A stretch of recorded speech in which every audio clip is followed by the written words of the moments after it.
I'm in San Bernardino at the second oldest continuously run restaurant. Did I say that right? Yeah. Known as The Mug, and I'm here with the owner, Tony. Now, Tony, this is an historic place in San Bernardino. Tell us a little bit about how you got started and over the last, 62 years? Yeah, that's right, 62 years. You just said the magic word. We started out as a fruit stand, and then Stater Brothers opened up, and that was the end of the fruit stand. And a guy by the name of Mort Arnoff said, "Oh, listen, why don't you drill a hole in that walk-in box, go down and get a beer license for $25 and start serving beer." And we built this little counter here, and this is not the same counter now, but originally it was a very small counter. Yeah. And we had just a couple of tables. And my brother Vince was a pretty good cook. He started making tacos. Now, this is back in the 40s, right? 40s, right? Yeah. My mother, God love her, you see her picture up there on the wall. Oh, that's who I was wondering who that was. That's my mother. She's still watching me. She said, "What kind of an Italian are you cooking tacos?" So she started made a pot of spaghetti sauce. Yeah. Well, people liked the spaghetti sauce.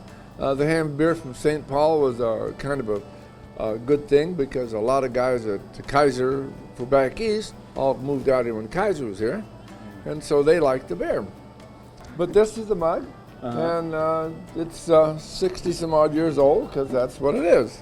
Wow. Okay, and it's a frosty mug. We serve a nice, cold, frosty mug of beer. The spaghetti started going pretty good, and Mama said, "Let's make a pizza."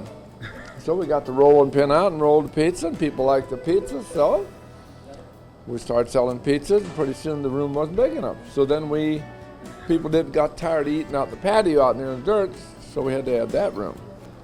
Wow. Well, that was in '52. Very self-explanatory. We have pizza. We have Sandwiches. Beverages. We have spaghetti. We have 2 steaks, a 16-ounce porterhouse, a 9-ounce New York, and we have a skinless, boneless breasted chicken with veggies and pasta with a little garlic butter for dietetics. Oh. But it's simple. All right, so we'll head in the back. So this is an area that will be filled up later on this evening and in the evening times? Especially on Fridays, Saturdays, and Sundays. Okay. We have large parties. The biggest thing is that, most usually when somebody calls up and wants a reservation for 12 or 15 or 20 or 30 people, it's very difficult. We have them kind of parties just come in. They don't call and say, "Hey, save me a table." Look at the size of this. Whoa! Where'd you get this? It was at an old butcher shop. Yeah. An old butcher shop because this was a real meat block. Yeah. And so we bought it. How heavy is this thing? It probably weighs about 1,000 pounds. Wow. It's the biggest meat block I've ever seen. I have to take a jack. If I do anything with it, I have to take a jack and put it up on rollers and stuff because the 4 people can't handle it. Yeah. Anyhow, this is how we do it. Okay, mind your way here. This is our meat saw. Okay. When we tell you 16 ounces, Oh, you make sure of it. you got it. Gotcha.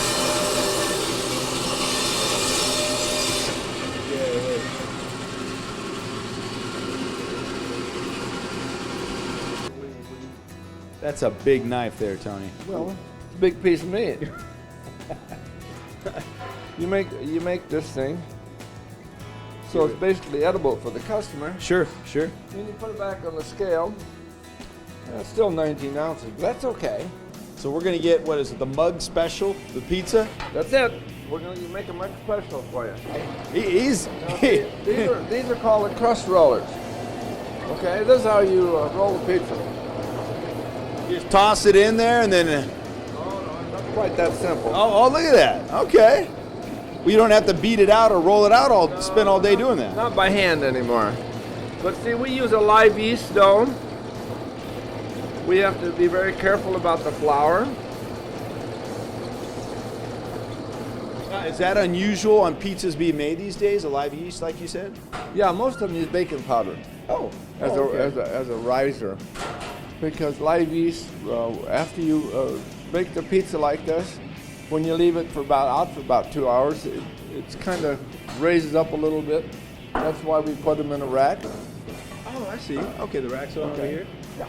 So, and I guess Jeremy's already making his way and gotten a bunch of them started already, huh? Yeah, this is how we do it. This is how we have the sausage, the pepperoni, the mushrooms, and we put them on a pan like this. And you can see that this is now a little bit thicker than that. Okay, that's because it's been out, and we call it a proof. It proofs it. Okay. Sure. And as soon as you put it, as soon as the live yeast gets in the warm, it raises. Yeah, can you pull that out just so we can see on camera here? Yeah. So this has not been cooked at all. It's just naturally raising. That's right. Rising, right? Rising. That's right. It's rising. I see obviously the cheese right there, but what are the green things that are like Oregano. flakes? Oh, oregano. That's the spicing. That's the spice you put on is oregano. Okay, obviously I'm not a cook, just so you know. If you couldn't tell already. All right. Wow. Okay. But Well, that just adds a little flavor to it. yeah. Just gives it a little flavor. It's things you use to, shall we say, separate it from the usual. Separate it from the Nice usual. way to put it. Because people cultivate. People come in and say, God, I love your pizza. Well, part of it's the fact that we do these little things. Here's Jared. Jared's going to make the pizza for it. And so you call it the mug special. Now, what exactly is on the mug special besides pepperonis and cheese? I see. Sausage, mushroom, and then we usually do a 4 topping. In other words, you have sausage, mushroom, pepperoni, and then we have a choice of olives or cashews or onions. Oh, wow. There's a whole bunch of a variety of things.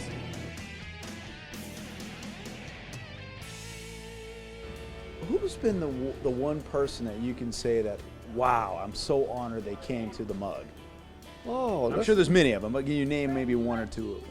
well, the guy you really want to appreciate is a guy by the name of Jack Brown, Ah, Mr. Stater Brothers. Stater Brothers, yeah. Right.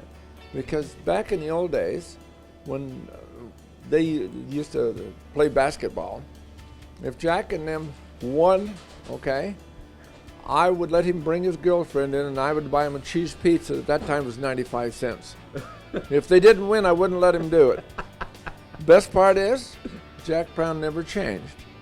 Jack Brown is still Jack Brown because he still comes in. Look at that. Look at that pizza. Are you kidding me? Look at that. Jeremy, I'm telling you, man, the mushrooms, the sausage, are you kidding me? Not at all, brother.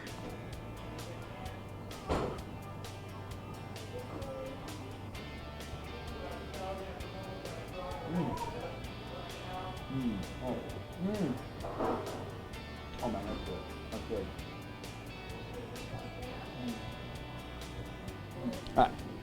Pizza was fantastic. I mean, my goodness, the mushrooms were great. That was really good pizza, as you know. Well, listen, I thank you so much. I'm very humble about that because I appreciate the expression you use because we really do work hard at what we do. Wow. We practice a lot and we're proud of it.